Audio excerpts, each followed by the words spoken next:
උත්තර සමාපatti සොයන සතිය වැඩ සිටියා.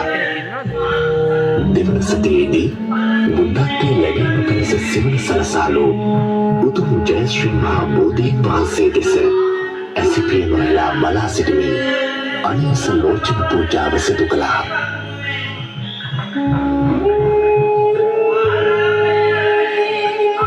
භාග්‍යවතුන් වහන්සේ මහා බෝධිය පසෙක සිට රුවන් සක්මනේ සක්මන් කරමින් තුන්වන සතිය ගත කළා.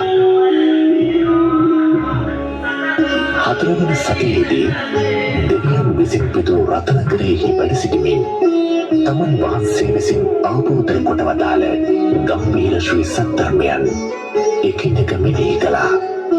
ඒ මොහොතේදී සුන්දර පුදුරැස් තථාගත සිරුරෙන් විහිදුණා. පස්වන සතියේදී භාග්‍යවතුන් වහන්සේ අජපාල නුගරුක පාමුල භාවනා සුවයෙන් වැඩ සිටිසේක.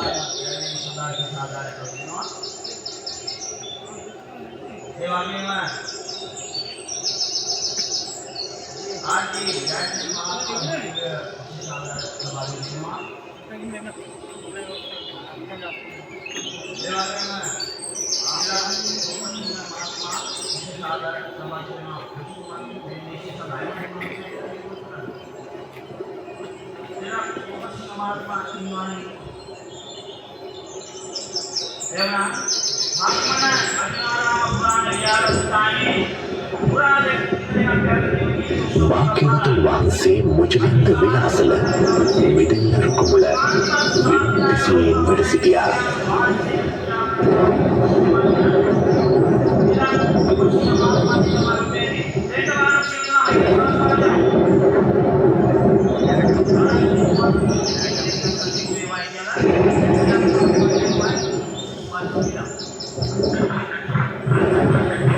ඒ මොහොතේ අකාල මහවැස්සක් වසින්නට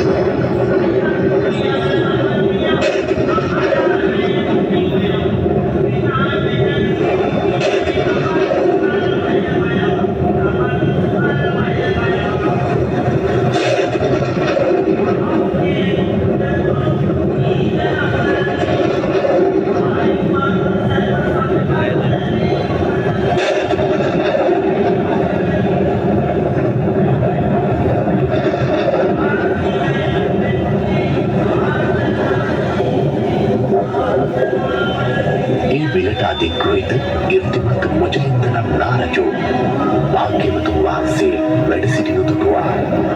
උන්වහන්සේ ළඟට පැමිණි නාරජෝ තම ඉර්ධියෙන් විශාල ශරීරයක් මවාගෙන වර්ෂාවෙන් සුරකිනුත් පීඩාවක් නොවනසේ ආරක්ෂාව සැලසුවා.